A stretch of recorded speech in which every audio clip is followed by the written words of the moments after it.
Okay. Eto, bakit ang Bayarang Media panay banat kay Libiste at Barsaga? Pero ayaw nilang banatan yung mga may kagagawan. Eto magbibigay ako ng halimbawa. Kailan nyo sinisi yung may-ari ng Binaliw o yung sino man may kagagawan ng Binaliw landfill? Kasabay po yan ngayon. Ngayon po nagaganap yan. Oh, 31 na po. 31 na po ang napapatay dyan sa trahedya ng Binaliw landfill. Ako, bibigyan ko kayo ng ideya kung papaano po nagtatrabaho yung Bayarang Media.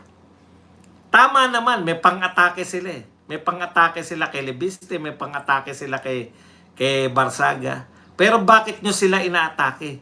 Bakit hindi nyo inaatake yung mga nagdulot ng mga trahedya? Halimbawa, kasabay niyan ngayon, Binaliw ba yun? Tawag doon sa landfill na gumuho. Bakit hindi namin alaman lang kung sino may-ari niyan? Ha?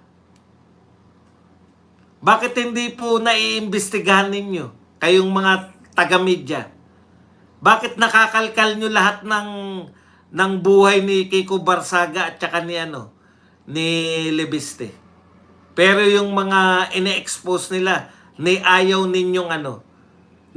po ninyong kantiin. Diba? Isa. Ayaw imbestigahan si Torre. Bakit po? In-expose ni Lacson, no? Iniimbita nyo si Libiste para banatan si Pinky Webb. Kitang-kita ko kung paano niya idiin na binibenta ni Libiste. Masyadong mataas yung tingin nyo sa pagbebenta na may prangkisa. Di kasuhan nyo. O ang gagawin lang po ng gobyerno dyan, kukunin lang yung prangkisa. Pag ikaw lumabag ka ng prangkisa, babawian ka ng prangkisa. Halimbawa, yung mga binibigyan, para lang po maunawaan ninyo, yung mga binibigyan ng prangkisa ng land transportation, sino ba yung nagbigay? LTFRB. Yung mga Egypt, yung mga, di ba? Bibigyan ka ng prangkisa. Pag ikaw lumabag ka sa prangkisa, na nag-asa ka ng marami, hindi ka, babawiin lang yung prangkisa sa'yo. Diba? Kaya pag yung may mga bus na na-involve sa aksidente, bus na nagkarera, suspended ang inyong prangkisa. Yun lang po ang kaya ng gobyerno. Ang pag-aari lang ng gobyerno yung prangkisa, binibigay sa inyo. So kung may paglabag, hindi po yan yung buhay at kamatayan. Kung may paglabag po si Libiste, kukunin lang yung prangkisa. Ang dami yung usap. Badong? May nilabag ka sa prangkisa. Babawian ka lang ng prangkisa. Ganun pala yung Badong.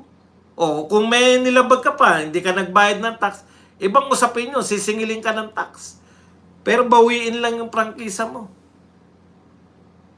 Kaya nga diba? Kung totoo na binili yan ng Meralco, di bawiin nila yung prangkisa, papalag yung Meralco.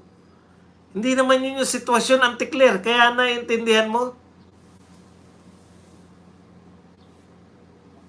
Kayong mga Bayarang Media, kala nyo ang laki-laki ng issue kay Libiste. Hindi po yan yung naglaan kayo ng pondo, daang bilyon o bilyon-bilyon pondo, tapos ghost project. Hindi po ganyan yan.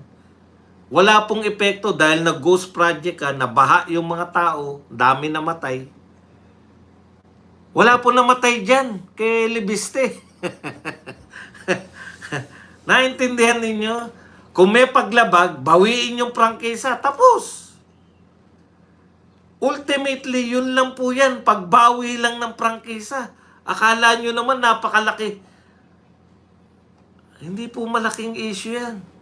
In fact, hindi na interesado si Libiste dyan. Miski yata yung napagbentahan niya lang, hindi rin interesado.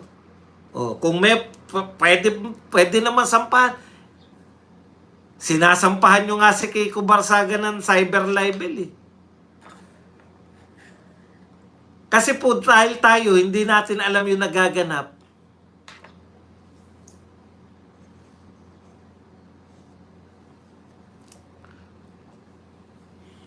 Alam mo kung sumuko ko na kung paano babawiin si Digong. Kami lumalaban pa. Kasi wala tayong magagawa. O di, wala ka palang magagawa. Ikaw ba? Yung pagre-react mo na yan, may magagawa ka ba sa pananaw ko? Wala rin eh. Pero the mere fact na in-exercise mo, tignan mo to, Osmond. The mere fact na in-exercise mo yung pananaw mo, yung tingin mo ba na yan, sa tingin mo mababago mo yung utak ko? Di ba hindi rin? Hindi rin magbabago yung utak ko. Kinakailangan pa rin ipaglaban yung pagbawi kay Digong. Pero the fact na in-exercise mo yung karapatan mo na sabihin yan sa akin, congratulations. Di ba? Alam nyo minsan,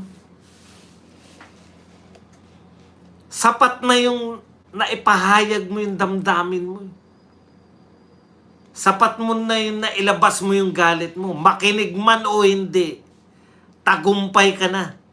Kasi nagkaroon ka ng lakas na loob na kontrahin yung sa tingin mong mali. Katulad na yan, ginawa mo na yan. Alam mong hindi ko yan, alam mong kinukontra mo ko. Pero, congratulations dahil nagawa mo yan. Nakapag-type ka dyan para kontrahin mo yung pananaw ko sa buhay. Wala akong problema ron. Ipaglalaban ko lagi yung karapatan mong kumontra. Di ba? Ang sarap na nakontra mo ko. Tapos hindi ako nagalit sa'yo. Natuwa pa ako. Kasi maibigin ako sa market of ideas. Different ideas. Okay sa akin yan. O bakit ngayon? Ngayon, babalik natin. Ano po masama sa panawagan nating iuwi si Tatay Digong? Wala rin. Nasisiyahan ba tayo pag nananawagan tayo? Sure. Kasi may ginagawa tayo. Yun lang po yun. Sa tingin ba ninyo, halimbawa, maibigin kayo sa sa environment. 'Di ba? Sa tingin mo, eto pag nagpatay ako ng ilaw, makakatulong ako sa environment. Ginawa mo 'yan. May kukontra sa iyo ngayon. Nagpatay ka lang ng ilaw, anong maitutulong sa environment? Pero paniniwala mo 'yun. Yung may kakayahan ka pang sundin yung paniniwala mo, yun po yung importante.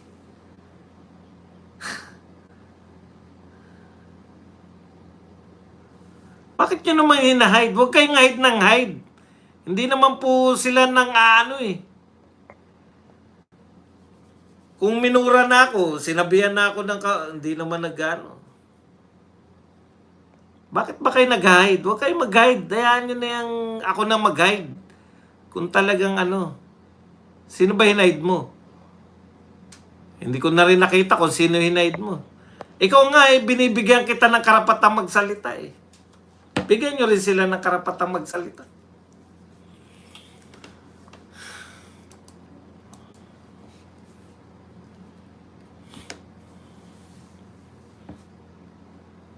Hindi naman si BBM sabog yun. Okay.